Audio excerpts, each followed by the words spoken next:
বেশি আমরা ইউজ করব তত বেশি এটাকে আরো মেমরি ক্যাপাসিটি বাড়ানো সম্ভব হয়। তাহলে 1 টেরাবাইট মানে হচ্ছে 1000 গিগাবাইট, আর আমাদের ব্রেনে যে ক্যাপাসিটি দিয়েছে উপরওয়ালা সেটা হচ্ছে 10 লক্ষ গিগাবাইট। তাহলে কত টেরাবাইট হলো?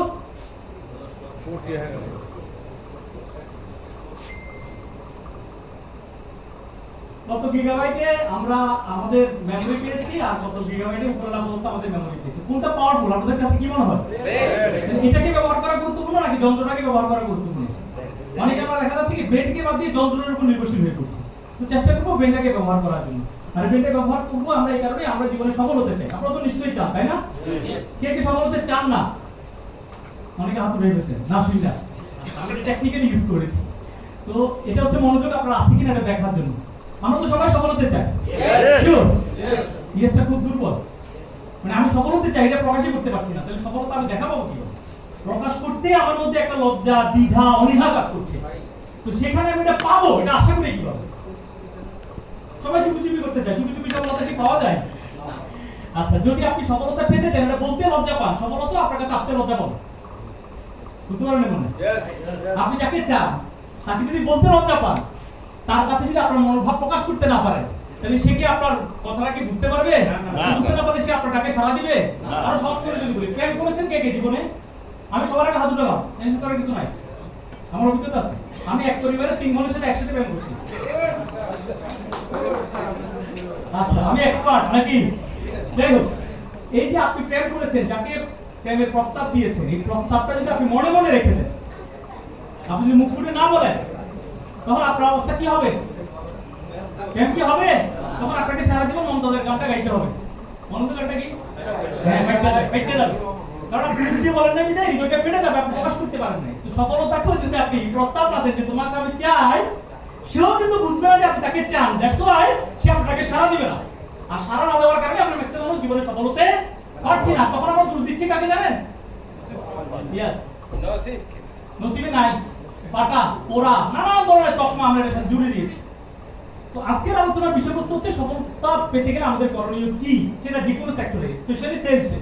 যেহেতু কোনো ধরনের সেলসে সম্পৃক্ত হওয়ার মাধ্যমে আমরা সফলতা যদি পেতে চাই, সেক্ষেত্রে আমাদের করণীয় কি? এর আলোচনায় কি আমাদের মনোযোগী হওয়া দরকার আছে? আছে। এটা একটু দুর্বল পাচ্ছে। সকালে নাস্তা করেন না? সকালে নাস্তা না করে আসছে এরকম কি আছে এখানে? লাঞ্চের আশা আছে? লাঞ্চের কোনো টাইম দেরি আছে? সকালে নাস্তা তো হয়েছে, এনার্জি তো থাকার কথা। যাই হোক, আলহামদুলিল্লাহ আমরা এনার্জি পাবো। তো প্রথম প্রশ্ন হচ্ছে আপনাদের কাছে, সফলতা বলতে আমরা কি বুঝি? What does success means to you? সফলতা বলতে আপনি কি বুঝেন? চাহিদা মতো পাওয়ার নামই সফলতা। যা চান তাই পাওয়াটাকে সফলতা বলে। Anything else? আর কিছু? এটা কি খাওয়া যায়? খাওয়ার জিনিস? দেখা যায়? কি করা যায় এটা? অনুভব করা যায়। এটা শুধু অনুভব করা যায়। কিন্তু প্রশ্ন হচ্ছে আপনি আমি যতক্ষণ পর্যন্ত ক্লিয়ার হতে পারবো না যে আমাদের কাছে সফলতা মানে কি, বিজ্ঞান বলছে যে আপনি ততক্ষণ পর্যন্ত এই সফলতার দেখা বা অনুভব করার সুযোগটা আপনি গ্রহণ করতে পারবেন না। এইজন্য আগে স্পেসিফিকলি আপনাকে জানতে হবে what does success means to you. Different people different success. একটা মানুষের অবস্থান অনুযায়ী তার সফলতা এক এক রকম। এখানে আপনারা বিভিন্ন বয়সের, বিভিন্ন কালচারের, বিভিন্ন ধর্মের, বিভিন্ন স্থানের, ইভেন বিভিন্ন প্রফেশনের মানুষ বসে আছেন। সবার কাছে কি সফলতা একই রকম? না। তার মানে এক একজনের কাছে সফলতা এক এক রকম। এইজন্য আমি প্রথম প্রশ্নটা করেছিলাম আপনার কাছে কি? আপনার কাছে সফলতা বলতে কি বোঝায়? ধরেন একজন ব্যক্তির বয়স 60 বছর। এই 60 বছর বয়স্ক বৃদ্ধ লোকের কাছে সফলতা মানে কি? সুস্থ থাকা। আর পরিবার পরিজনকে নিয়ে সুখে শান্তিতে বসবাস করা। আর ছেলে মেয়েকে যাতে সঠিক জায়গায় পৌঁছে দেওয়া যায়। যদি অবিবাহিত থাকে তাদেরকে বিয়ে দিয়ে দেওয়া, ছেলেরা যদি থাকে তাদের যদি এই মুহূর্তে কর্মসংস্থানের সুযোগ না থাকে কর্মসংস্থানের ব্যবস্থা করে দেওয়া। আবার একটা ইয়াং ছেলে যার বয়স 25 বছর, তার কাছে সফলতা মানে কি? যে কোনো মূল্যে একটা অর্থনৈতিক কন্ডিশনে যাওয়ার মতো একটা জায়গা বেছে নেওয়া। যে কোনো মূল্যে সে একটা কি চায়? কাজ চায়। তাহলে দুজনের কাছে সফলতা কি একই রকম? না। আপনার কাছে সফলতা মানে কি? যতক্ষণ পর্যন্ত এটা আইডেন্টিফাই করা যাবে ততক্ষণ পর্যন্ত আপনার কাছে সফলতা পরিষ্কার না হওয়ার কারণে সফলতা দেখা দিবে না। সে দূরে দূরে থাকে, আপনি তাকে ধরা ছোঁয়ার বাইরে দেখবেন। তো আগে আমাকে স্পেসিফিকলি জানতে হবে সফলতা আমার কাছে কি। এক্ষেত্রে আমরা একজন বিশেষজ্ঞ ব্যক্তি যার নাম ব্রায়ান ট্রেসি, আপনার নাম শুনে থাকবেন। উনি chairman of chairman and CEO of Brian পেসি ইন্টারন্যাশনাল, একটা ট্রেনিং কোম্পানি, ওয়ার্ল্ড ওয়াইড বিখ্যাত একটা ট্রেনিং কোম্পানি যেখান থেকে ট্রেনিং প্রোভাইড করা হয়। সেই কোম্পানির উনি একজন ট্রেনার এবং চেয়ারম্যান। উনি বলছে success is the ability to live your life the way you want to live. একটু আগে স্যার যেটা বলছিলেন, চাহিদা অনুযায়ী পাওয়া, doing what you most enjoy, এবং এই প্রাপ্তিটা নিশ্চিত করার জন্য আপনি আপনার কাজটাকে এনজয় করছেন কিনা, নাকি চাপে পড়ে করছেন।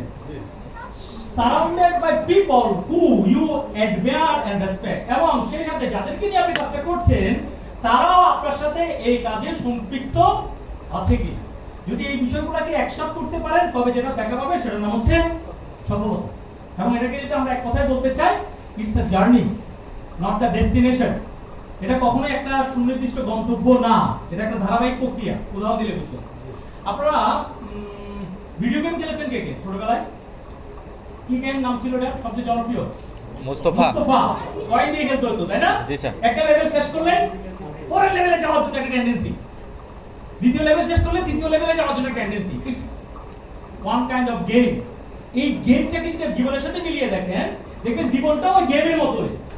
একটা স্তর শেষ করেছেন আপনি, এই মুহূর্তে সেলস এক্সিকিউটিভ হিসেবে কাজ শুরু করেছেন। আপনার পরবর্তী টার্গেট কি? Assistant sales manager. Am I right? Hello, এখানে মনে হয় সেলস এক্সিকিউটিভ নাই। কে কে দেখি একটু হাত উঠান তো। সবার কথাই তো বলার কথা ছিল, কিন্তু কিছু কিছু লোক হাত উঠান না। যাই হোক, তাহলে আপনি যখন এসএম হবে আপনার কি সফলতা নিশ্চিত? কথা বলেন না। পরবর্তী টার্গেট কি?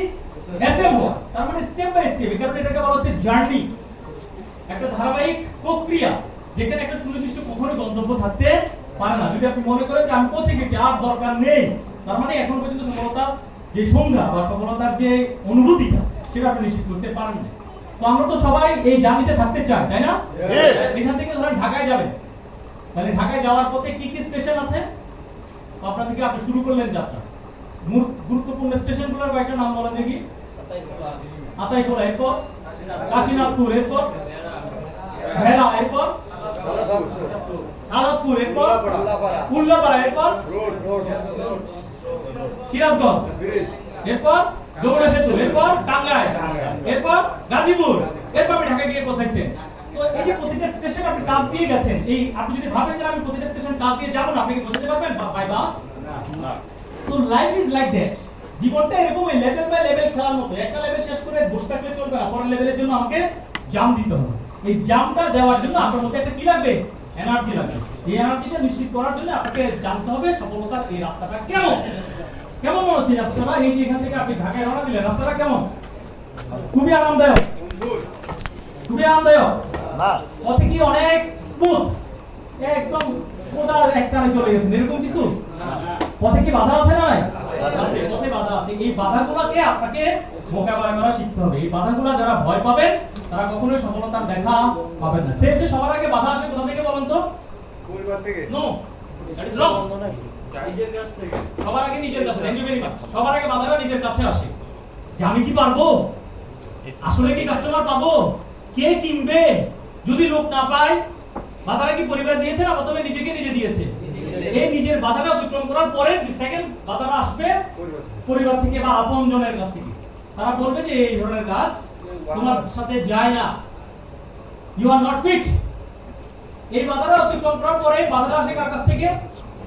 কাস্টমারদের কাছ থেকে। তারা এটাকে অ্যাকসেপ্ট করতে চায় না, আপনাকে অনেক বেশি নেগোসিয়েশন করতে হবে। এনভায়রনমেন্ট, পরিবেশ, নানান ধরনের রাজনৈতিক, সামাজিক, অর্থনৈতিক বিভিন্ন ধরনের প্রতিবন্ধকতা আমাদের সামনে তৈরি হয়। যেমন অলরেডি গত কিছুদিনের মধ্যে বাংলাদেশে আমরা কি দেখেছি? অস্থিরতা দেখেছি। এটা একটা বাধা ছিল। এই বাধাটা যখন আপনি ওভারকাম করে ফেলবেন, এরপর বাধাটা আসে কোথা থেকে? এরপর বাধা আসে কার কাছ থেকে বলেন? এটা তো আমি বলে ফেলেছি একটু আগে। এরপরের বাধাটা আসে কোথা থেকে? এরপরের বাধাটা আসে সাধারণত আমরা যাদেরকে নিয়ে কাজ করছি, দ্য টিম, যাদেরকে নিয়ে আমি এই যাত্রাটা শুরু করেছি, সেই টিমটা আমাকে সবচেয়ে বড় বাধার মুখে ফেলে দেয়। আর এই বাধাটা অতিক্রম করতে পারলেই আমরা শেষ মুহূর্তে আমাদের গন্তব্যের দেখা পাই। তো এই যে বাধাগুলো আপনাদের সামনে ওভারকাম করতে হবে, এই বাধাগুলো যদি ওভারকাম করার মতো মেন্টালিটি আপনার আমার মধ্যে না থাকে, আপনার কি মনে হয় সফলতা দেখা আমরা পাবো? না। তো আমরা কি বাধাগুলো ওভারকাম করতে চাই? কে কে শিওর Yes. যদি আমরা বাধা ওভারকাম করতে পারি তবে আমাদের কাছে কি ধরা পড়বে, সফলতা ধরা পড়বে, এবং তখন মানুষ এসে আমাদেরকে বলবে, ও সো ইজি, কত সহজ, আমিও চাইলে পারতাম, এটা কোনো কাজ, আমাকে আগে বললেন না কেন? এরকম বিভিন্ন ব্যক্তি এসে তখন আপনাকে কি বলবে, আপনি কত সহজভাবে সফল হয়েছেন এটা তারা আপনার কাছে তুলে ধরবে। কিন্তু আপনি তো জানেন এই পথটা যে আপনি পাড়ি দিয়েছেন এখানে কি সফলতা ছিল না। না, অনেক বেশি বন্ধুর পথ ছিল। উদাহরণ দিলে বুঝবেন। আপনারা কারা কারা ইসলাম ধর্ম অনুসরণ করেন? সবাই না, ম্যাক্সিমাম। আচ্ছা, ইসলামে 5টা স্তম্ভ আছে, কি কি বলুন তো? কালেমা, নামাজ, রোজা, যাকাত, হজ। আচ্ছা, এই 5টি স্তম্ভ কারা কারা মানেন? শিওর? ভালোভাবে বুঝা তো বাইরে কিন্তু প্রশ্নটা খুব জটিল। শিওর দিয়ে 5টা জিনিস মানেন? 5 ওয়াক্ত নামাজ কে কে পড়েন? হাত কিন্তু সব উঠে না, কারণ একটু আগে কিন্তু আপনি সব হাত উঠেছিলেন যে সব মানি, কিন্তু আমাদের ক্ষেত্রে আমরা মানি না। তাহলে আমি কি আসলে 5টা স্তম্ভ ঠিকমতো মানছি, না আমি নিজেকে কতটুকু মুসলিম দাবি করছি? শিওরলি এখনো কিছু কিছু জায়গায় আমার কি রয়ে গেছে, ঘাটতি রয়ে গেছে, গ্যাপ রয়ে গেছে। কারণ আসলে ইসলামে আমরা যাকে ফলো করি, ইসলামের শেষ নবী কি নাম ওনার? হযরত মুহাম্মদ সাল্লাল্লাহু আলাইহি ওয়াসাল্লাম। মহানবী যখন, আমরা জানি যে এই বিষয়টা, যখন তার ইসলাম প্রচারের উদ্দেশ্যে নবুয়ত প্রাপ্ত হয়, ইসলাম প্রচারের উদ্দেশ্যে ঘর থেকে যখন বের হচ্ছিল, দেখলো যে ঘরের সামনে লাইন ধরে লোক দাঁড়ায় আছে। সবাই নবীজিকে বলছে কি যে আমাদের ইসলামে কবুল করেন, আমাদের ইসলামে কবুল করেন, আমরা মুসলিম হতে চাই, আমাদের ইসলামে কবুল করেন। বিষয়টা এরকম না ইতিহাসটা? অনেকে হ্যাঁ বলছে। ইতিহাসটা উল্টা, জি। যে উনি ঘর থেকে বের হওয়ার সময় ওনার আপন চাচা ওনাকে বাধা দিচ্ছে সবার আগে। Hello, Yes. ওনার পাড়া প্রতিবেশী ওনার বিপক্ষে চলে গেছে। উনি যাদেরকে ইসলামে ডাক দিচ্ছে তারা সবাই ওনার শত্রু হয়ে যাচ্ছে। অনেকে আবার এক ধাপ এগিয়ে আছে, তাকে আঘাত করছে, রক্তাক্ত করছে, নির্যাতিত করছে। ওনার পথে যত বাধা আছে সকল বাধা দেওয়ার চেষ্টা করছে। সত্য না মিথ্যা? এরপরও মনোবাদক মুহাম্মদ সাল্লাল্লাহু আলাইহি ওয়াসাল্লাম কি তার যাত্রাটা কি অব্যাহত রেখেছে নাকি পিছিয়ে গেছে? অব্যাহত রেখেছে। তাই উনি যদি আমাদের আদর্শ হয়, উনি যদি আমাদের কাছে সবচেয়ে আদর্শনীয় ব্যক্তি হয়, যে তার মতো আমরা হতে চাই, তাহলে উনার যে কর্মকাণ্ড সেটাকে আমাদের ফলো করা দরকার আছে না নাই? আছে। আপনি যখন কাজ করবেন সেলসে, আপনাকে এরকম মনোবাদক মুহাম্মদ সাল্লাল্লাহু আলাইহি ওয়াসাল্লামের মতোই যে বাধাগুলো তাকে অতিক্রম করে আজকে ইসলামকে প্রতিষ্ঠিত করতে হয়েছে, একই প্রসেস দিয়ে আপনাকে যেতে হবে। যদি আপনি যেতে চান তাহলে আপনার জন্য সফলতা অপেক্ষা করছে, আর যদি আপনি যেতে না চান তাহলে আপনার জন্য সফলতা অপেক্ষা করছে না। তো আপনি কোনটা চান? যেতে চান কি চান না? চান। সবাই চান। আলহামদুলিল্লাহ, আপনাদের সবার হাতগুলো কবুল করুন। আমিন। যাই হোক, যদি আমরা যেতে চাই, হোয়াট ইজ দ্য প্রসেস? সার্বজনীন যে প্রসেসটা, মনোবাদক মুহাম্মদ সাল্লাল্লাহু আলাইহি ওয়াসাল্লাম থেকে শুরু করে এখন পর্যন্ত পৃথিবীতে যতগুলো ব্যক্তি যতগুলো সেক্টরে সফল হয়েছে, তারা প্রত্যেকেই যে প্রসেস দিয়ে গিয়েছে, আমরা আজকে আপনাদের সাথে সেই প্রসেসটা উন্মোচন করতে চাই। এক কথায় সেই প্রসেসটার নাম হচ্ছে সাকসেস হুইল, সফলতার চাকা। যে চাকাটাকে আপনি ব্যবহার করে আপনার সেই নির্দিষ্ট গন্তব্যে আপনি পৌঁছে যাবেন। এই চাকাটা শুরু হয় যে যাত্রা থেকে, যে স্পট থেকে, যে পয়েন্ট থেকে, যে স্টার্টিং জায়গা থেকে আপনি এই যাত্রাটা শুরু করবেন, সেটার নাম হচ্ছে believe. Everything start from believe. আচ্ছা, আপনারা যারা যারা একটু আগে হাত দিয়েছিলেন যে আপনারা মুসলিম, ইসলাম ধর্ম অনুসরণ করেন, আপনারা ইসলামে কার উপর বিশ্বাস করে ইসলামটাকে কবুল করে নিয়েছেন? আল্লাহ, আল্লাহকে, মহান সৃষ্টিকর্তা। ওনাকে আপনারা কি কেউ দেখেছেন? না। না দেখে কিভাবে বিশ্বাস করলেন? অনুভূতি। না দেখে কিভাবে বিশ্বাস করলেন? ওনাকে তো দেখেননি। আমরা তো চাক্ষুষ না দেখলে অনেক সময় বিশ্বাস করতে চাই না। যেমন সফলতা আমরা পেতে চাই, আমরা চাক্ষুষ না দেখলে বিশ্বাস করতে চাই না। আত্মবিশ্বাস। বরং তো শেষ পয়েন্ট আপনাদেরকে বলছে এখান থেকে আপনি কোটি টাকা ইনকাম করতে পারবেন, গাড়ি হবে, বাড়ি হবে। এখন আপনি দেখতে পান নাই, চাক্ষুষ দেখতে পাচ্ছেন না। দ্যাটস ওয়াই অনেকের মধ্যে এখনো কি তৈরি হচ্ছে না, বিশ্বাসটা তৈরি হচ্ছে না। অনেকে বলছে আগে পেয়ে নি, কেউ একজন পাক, দেখি কতটুকু যায়। তাহলে আল্লাহকেও তো আমরা দেখি নাই, তাহলে আল্লাহকে দেখি আগে তারপর বিশ্বাস করবো।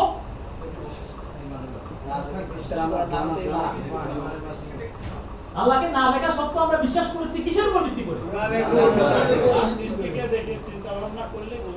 Because of information, we have some knowledge. আমাদের এই বিষয়ে কিছু কি এসেছে, তথ্যপত্র এসেছে, এবং এটা আমরা অ্যানালাইসিস করে এই নিশ্চয়তা পেয়েছি যে ওনার উপর ঈমান রাখা যায়। সত্য না মিথ্যা? এক্স্যাক্টলি একটু আগে আমাদের ইডি স্যার আপনাদের কাছে কিছু তথ্যপত্র উপস্থাপন করেছে about the company, G. the past, the present and the future. এই ইনফরমেশনগুলো পেয়ে যদি আপনার মধ্যে বিশ্বাসটা তৈরি না হয়, প্রথম স্টেপে আপনি হোঁচট খেয়ে গেলেন। সামনে যতই কাজ করেন দেখা যাবে কি আপনি সফলতার দেখা পাচ্ছেন না। ম্যাক্সিমাম মানুষের ক্ষেত্রে এরকম হচ্ছে। তারা কি করছে, তারা কনসেপ্ট দেখেছেন, কার্ড কিনেছেন, গিয়ে তারা একজনকে অফার করা শুরু করেছে, অ্যাপ্রোচ করা শুরু করেছে, প্রেজেন্টেশন করা শুরু করেছে, এবং সেখান থেকে যখন নেগেটিভ ফিডব্যাক আসা শুরু করেছে তখন সে থেমে গেছে। যাক 1500 গেছে, যাক 1500 আমারই কোনো টাকা না, আর সামনে না আগানোই বুদ্ধিমানের কাজ। তাহলে তার যাত্রাটা শুরু হওয়ার কথা ছিল কোন স্পট থেকে? বিশ্বাস নেই, সেই জায়গাটা আগে ক্লিয়ার না করে সে অন্যান্য জায়গাগুলো নিয়ে দৌড়াদৌড়ি করেছে। দ্যাটস ওয়াই তার কাছে কাঙ্ক্ষিত সফলতা দেখা যাচ্ছে না। তো বিশ্বাস বলতে আমরা কি বুঝি আসেন আমরা দেখি। accept that something is true especially without proof। সেই জিনিসটাকে গ্রহণ করা যে জিনিসটার এখনো কোনো প্রমাণ নাই, উইদাউট প্রুফ, এখনো প্রমাণিত হয় না, এর প্রমাণ না থাকা সত্ত্বেও আমরা এটাকে মেনে নিয়েছি, এটাকে গ্রহণ করেছি, এটা দিয়ে আমার লাইফটা চেঞ্জ করার সিদ্ধান্ত নিয়েছি। এই জায়গাটাকে বলা হচ্ছে বিলিভ। এবার আসেন যদি আমরা বিশ্বাস নিয়ে কথা বলতে চাই, তাহলে বিশ্বাসটা তৈরি হয়েছে কি? ধরেন এখানে একটা পানির বোতল আছে, সত্য না মিথ্যা? দেখা যাচ্ছে? কথা বলেন আমার সাথে। এই পানির বোতলের এলিমেন্টস কি? What is the elements or ingredients? পানি, তাই না? পানি ছাড়া এই বোতলের কোনো ভ্যালু আছে? না। আছে মনে? খুব যৎসামান্য। পানির যা ভ্যালু, পানির বোতল জাত করার সময় যে ভ্যালুটা 20 টাকা, কিন্তু খালি বোতলের যৎসামান্য, খুব কম। কিন্তু এই পানিটার মধ্যে প্রবেশ করার কারণে এটার ভ্যালুটা কি হয়েছে? বৃদ্ধি পেয়েছে। এক্স্যাক্টলি বিশ্বাসটা এরকম কিছু এলিমেন্ট দিয়ে তৈরি হয়, সেই এলিমেন্টগুলোই ভ্যালুয়েবল। ম্যাক্সিমাম মানুষের কাছে এই এলিমেন্টগুলো আছে, বাট তারা এটাকে এভাবে মোড়কজাত করতে পারছে না। তো চলো সেই এলিমেন্টগুলো আমরা কি দেখি। বিশ্বাসের প্রথম এলিমেন্টটার নাম হচ্ছে থটস, চিন্তা। প্রতিদিন আপনার মস্তিষ্ক দিয়ে যে তথ্যগুলো যাচ্ছে, যে চিন্তাগুলো তৈরি হচ্ছে, সেই চিন্তাগুলো মূলত আমরা বিশ্বাসটাকে তৈরি করছি। এখন প্রশ্ন হচ্ছে, এই যে চিন্তাগুলো আপনার মস্তিষ্ক দিয়ে প্রতিদিন যাচ্ছে, এখন আপনি অনেকগুলো বিষয় চিন্তা করছেন, দেখছেন দিলে চিন্তা করছেন, শুনছেন দিলে চিন্তা করছেন, এখানে বসে আছেন দিলে চিন্তা করছেন, আবার কারো কানের সাথে ফিসফাস করেও চিন্তা করছেন। অনেকে দেখতে পাচ্ছি একজন আরেকজনকে ফিসফাস করে বোঝাচ্ছে। তাই যদি বোঝানোর দায়িত্ব আপনার কাছে থাকে, আমার আর কষ্ট করে ঢাকা থেকে আসার দরকার ছিল না, আপনি এখানে চলে আসেন প্লিজ। যেহেতু ওনার বোঝানোর দায়িত্ব আপনি নিয়েছেন, তো দয়া করে আমাকে কষ্ট দিয়েন না, আপনি চলে আসেন। আমি একটু কষ্টমুক্ত হতে চাই, পারবেন? তাহলে দয়া করে ওনার বোঝানোর দায়িত্ব আপাতত নেওয়ার দরকার নেই, আমি চলে গেলে তখন নিই। যাকে বলছি নিশ্চয়ই বুঝতে পেরেছেন। ফাইন। সো এই চিন্তাগুলা প্রতিদিন আমাদের মস্তিষ্ক দিয়ে যাচ্ছে। এখন প্রশ্ন আপনাদের কাছে, আপনারা কি জানেন প্রতিদিন আমাদের মস্তিষ্কে কতগুলো চিন্তা যাচ্ছে? হাজার হাজার লাখ লাখ। জানি জানি না? জানি না। ওকে, সায়েন্স বলছে মানুষের মস্তিষ্কে গড়ে প্রতিদিন ন্যূনতম 60,000 চিন্তা হচ্ছে, সর্বোচ্চ 80,000 পর্যন্ত। সর্বনিম্ন 60,000 থেকে শুরু করে সর্বোচ্চ 80,000 চিন্তা প্রতিদিন আপনার মস্তিষ্ক দিয়ে যাচ্ছে। তুই ইমাজিন, কল্পনা করতে পারেন প্রতিদিন 60,000 চিন্তা? এটা ভাবতে গিয়ে তো নতুন একটা চিন্তা আবার জমেছে। এখন এখানে মূল পয়েন্ট না, মূল পয়েন্ট হচ্ছে গবেষণা রিপোর্ট এটাও বলছে এই 60,000 চিন্তার মধ্যে ম্যাক্সিমাম চিন্তা, নিয়ার अबाउट 80% চিন্তা হচ্ছে নেগেটিভ। পাস্ট, অতীতে, ফেলিওর, ব্যর্থতা। এই নেগেটিভ চিন্তাগুলোর কারণে এই পৃথিবীতে ম্যাক্সিমাম মানুষ সফলতা দেখা পাচ্ছে না, কারণ তার বিলিফ সিস্টেমটা এই মুহূর্তে দুর্বল। সারাদিন তার মাথার ভিতর দিয়ে যে চিন্তাগুলো যাচ্ছে, এগুলো তাকে পুরো খেয়ে ফেলছে। দ্যাটস ওয়াই সামনে আগানোর জন্য যে চিন্তাগুলো দরকার, সেগুলোর পার্সেন্টেজ কম থাকার কারণে তারা সামনে অগ্রসর হতে পারছে না, সবটা পিছিয়ে যাচ্ছে।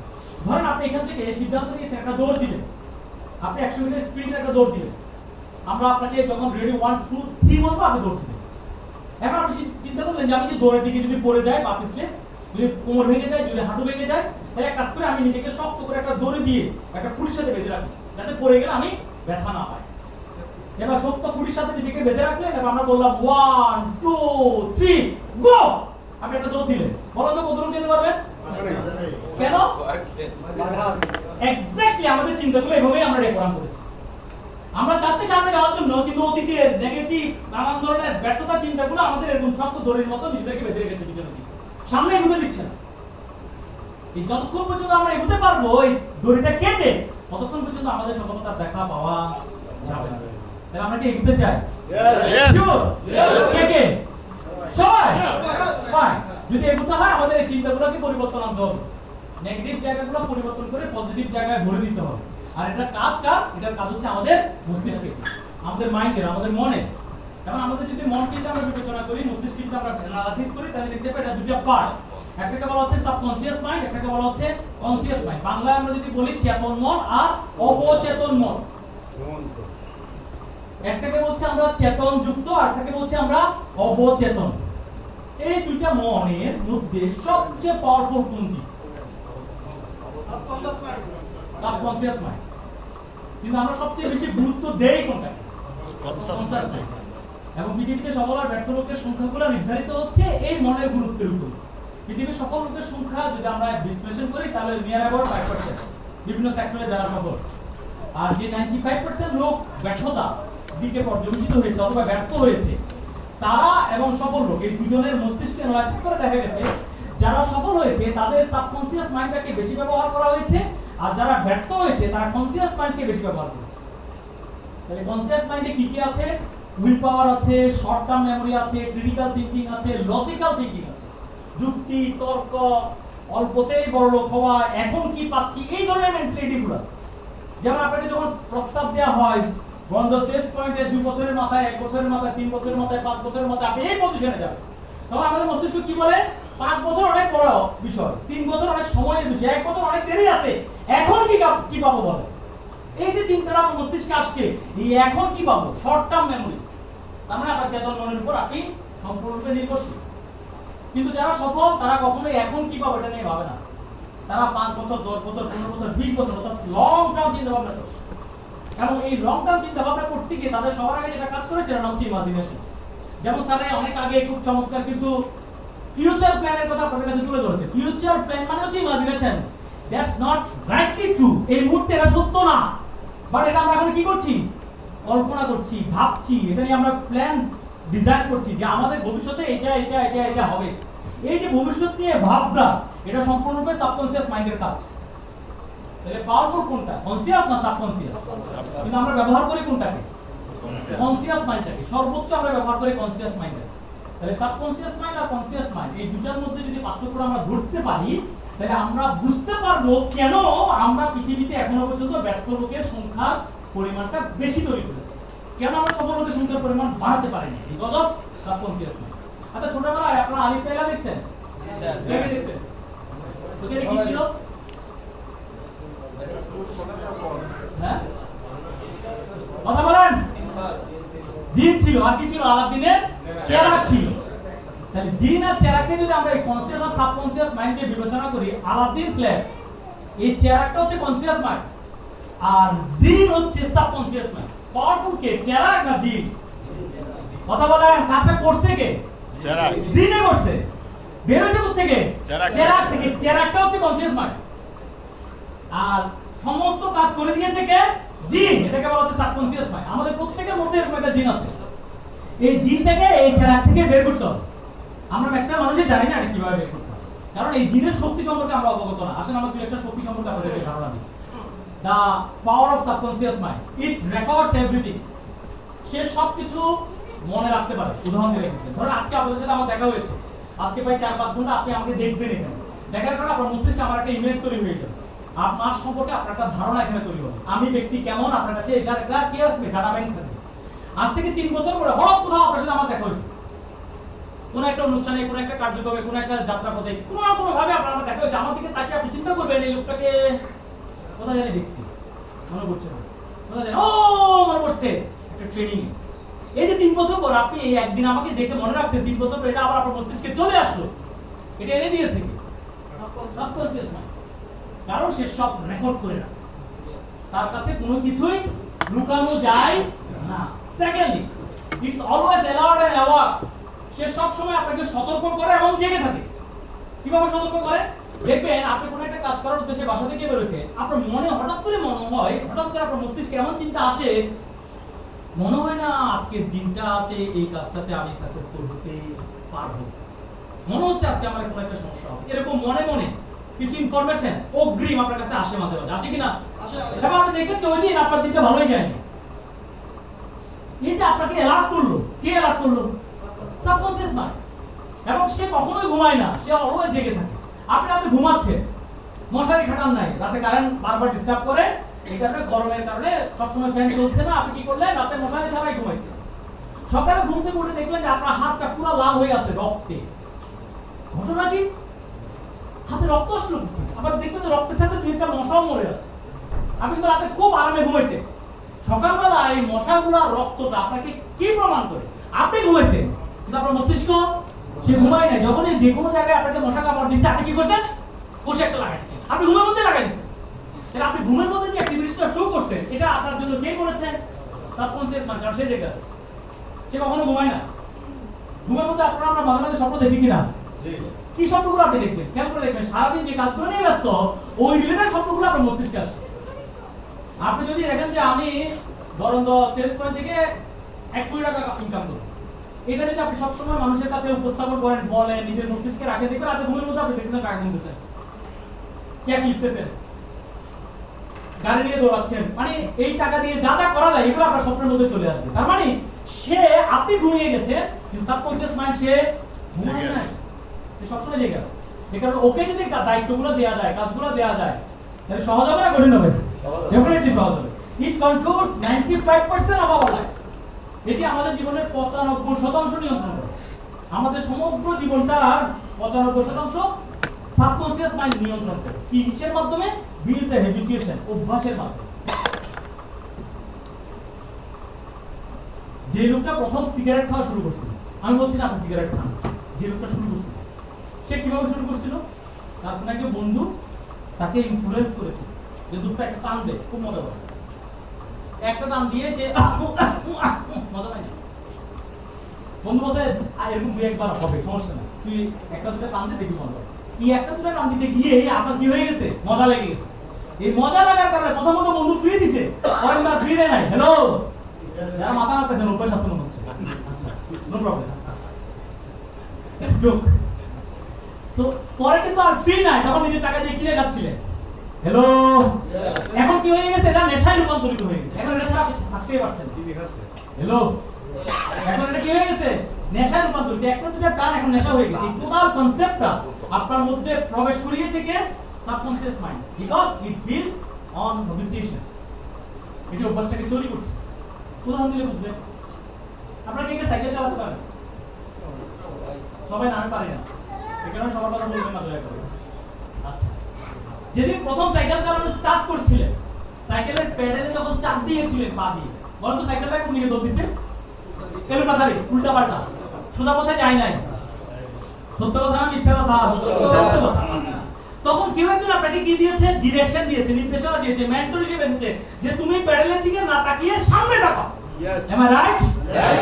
সে যখন আপনাকে ডিরেকশন দিয়েছে, তখন আপনি সামনে তাকিয়ে যখন প্যাডেল চাপ দিয়েছিলেন, তখন দেখছেন সাইকেলটা কিছু দূর সামনে গিয়েছে। হয়তো এরপর আবার পড়ে গেছে, আবার আপনি চেষ্টা করেছেন। এভাবে করতে করতে এখন আপনি সাইকেল চালাতে অভ্যস্ত। এবার আপনি চোখ বন্ধ করে এখন প্যাডেল চালাতে পারেন। সত্য না মিথ্যা? এবার আপনি মোবাইলে কথা বলতে বলতে সাইকেল চালাতে পারেন। সত্য না মিথ্যা? ইভেন প্যাডেলের চাপ দেওয়া ছাড়া পা দুটো উঠিয়ে দিয়ে আপনি সাইকেল চালাতে পারেন।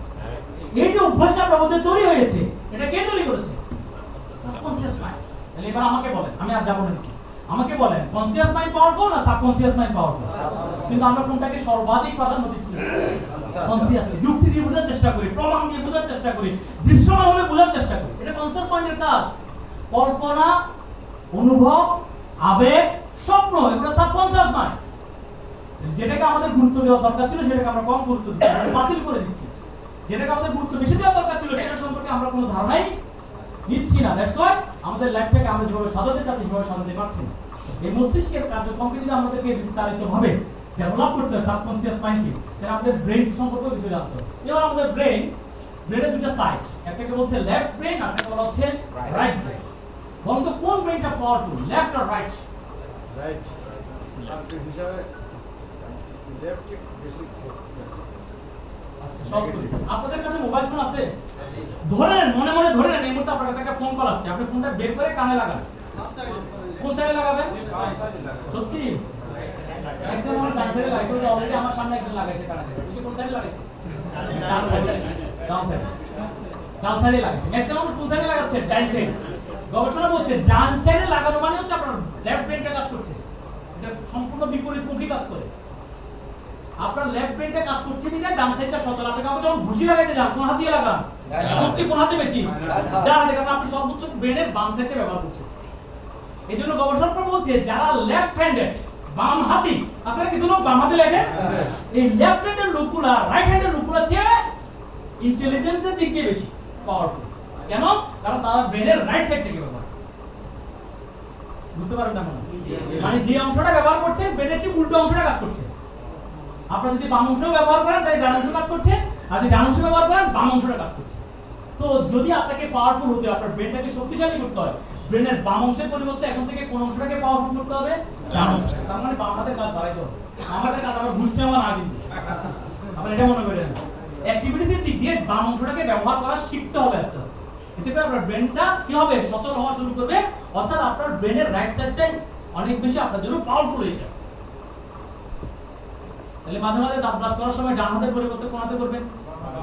মাঝে মাঝে ভাত খাওয়ার সময় হাত দিয়ে না খেয়ে যদি চামচ দিয়ে খান, সেক্ষেত্রে আপনি চেষ্টা করবেন এটাকে যেন বাম হাতে করা যায়। মাঝে মাঝে লেখার সময় দুই একটা লাইন যেন বাম হাতে লেখা যায়। যদি এভাবে প্র্যাকটিস করতে থাকেন, আপনার ব্রেনের রাইট সাইডটা অ্যাক্টিভ হয়ে উঠবে। ব্রেনের রাইট সাইডের সাথে ব্রেনের সাবকনসিয়াস মাইন্ডের সবচেয়ে বেশি যোগাযোগ। তো এবার আমরা যদি এক কথায় আসি, আমাদের কনসিয়াস মাইন্ড আর সাবকনসিয়াস মাইন্ড আর লেফট সাইড আর রাইট ব্রেন, এই দুটাকে যদি আমরা একত্রিত করি, তাহলে এক কথায় বোঝার জন্য আমরা কি বলবো? Brain is a hardware and mind is a software. আপনার মোবাইল ফোন, এটা যে যন্ত্রপাতিগুলো আছে এগুলো সবগুলো কি? হার্ডওয়্যার। আর এই মোবাইল ফোনের ভিতরে যে অ্যাপস গুলো আছে এগুলো কি? সফটওয়্যার। তাহলে একটা বাদ দিয়ে আপনার কি কোনো ভ্যালু আছে? না। এটাকে কম্বাইন যদি করা যায় তাহলে এটা একটা পাওয়ারফুল ওয়েপন হবে। এক্স্যাক্টলি আমাদের ব্রেনে যদি আমরা আমাদের এই সাবকনসিয়াস মাইন্ডের শক্তিটাকে অ্যাড করে নিতে পারি রাইট ব্রেনের সাথে, এটা কিন্তু কোলাবোরেশন করতে পারি, এটা কিন্তু কম্বাইন করতে পারি, then who will be the successful one. আমরা এই পৃথিবীতে সফল ব্যক্তিতে পরিণত হব। বিষয়টা কি আমাদের কাছে জটিল মনে হচ্ছে? খুবই কঠিন, খুব সহজ, কিন্তু আমরা অত সহজভাবে এই বিষয়টা সম্পর্কে তথ্যপত্র রাখি নাই বিধায় ম্যাক্সিমাম মানুষ কি হচ্ছে লাইফে স্ট্রাগল করে যাচ্ছে কিন্তু সফলতা দেখা পাচ্ছে না। সো আমরা আলোচনা যেখান থেকে শুরু করেছিলাম সেখানে ফিরে আসি। Everything start from your believe. বিশ্বাস দিয়ে সবকিছু শুরু হয়। তাহলে বিশ্বাসকে তৈরি করে কে?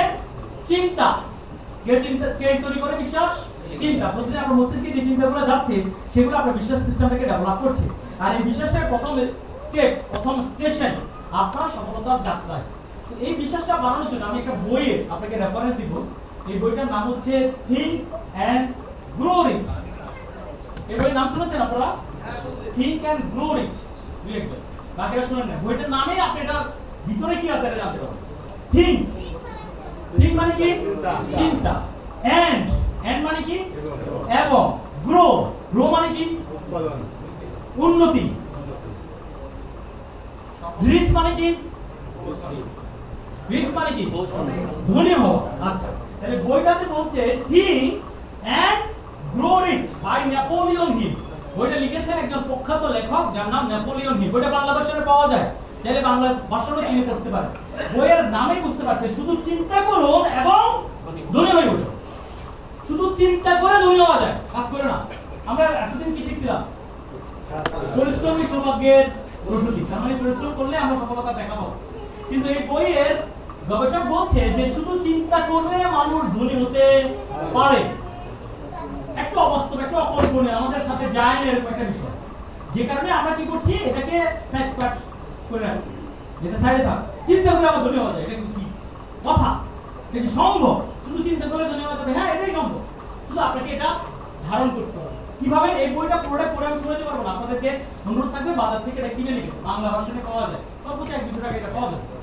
এই বইয়ের মূল সারমর্মটা আপনাদের কাছে তুলে ধরছি। এই বইয়ের মূল সারমর্মটা হচ্ছে whatever your mind can conceive. Conceive মানে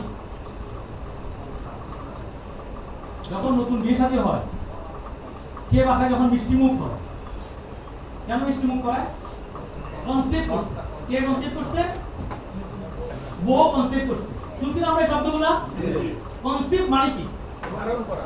হ্যাঁ, ধারণ করা। অর্থাৎ বউয়ের পেটে, অর্থাৎ বউয়ের জরায়ুতে একটা ভ্রূণ ধারণ করছে।